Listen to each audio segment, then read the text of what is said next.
नमस्कार साथीहरू, आज चैत 28 गते हाम्रो यहाँ अङ्गुरबारीमा चाहिँ पानी परिरह मजाले बोटहरू हेर्न सक्नुहुन्छ। मजाले भिजेका छन् अनि माटो पनि पुरै गलिसकेको छ हाम्रो।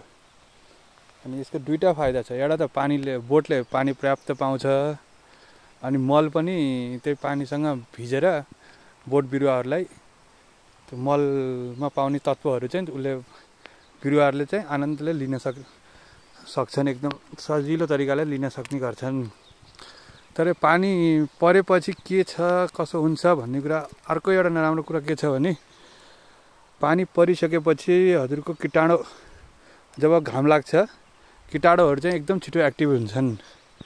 हो त्यसको लागि चाहिँ अब यो पानी परेपछि जति पनि इनएक्टिभ माइक्रो अर्गानिजम या अरू किराहरू जुन छन् त्यो चाहिँ पानी जब घाम लाग्छ त्यो सबै एक्टिभेट हुन्छन्।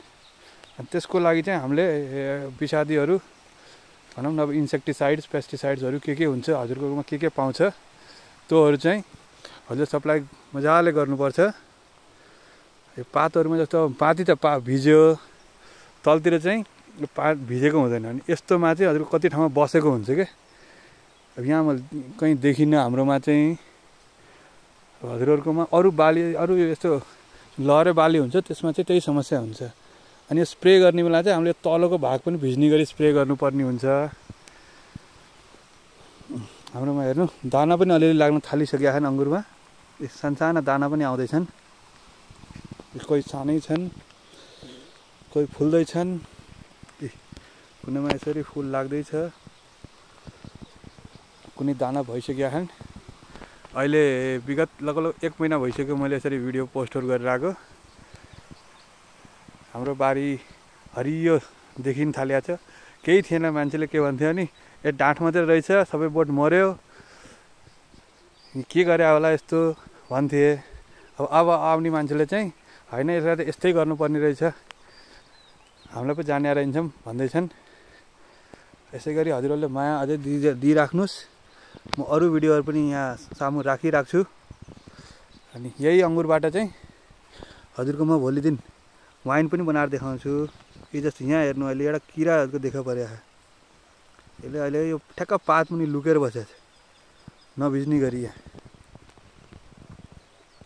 यस्ता किराहरू चाहिँ कुनै एक्टिभ हुन्छन्, कुनै चाहिँ त्यस्तो नोक्सान गर्दैनन्।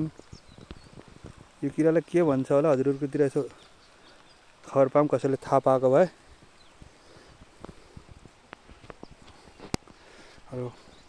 सबै बारी यस्तो हरियो भइसक्यो, पारी पनि बारी पनि तल पनि माथि पनि।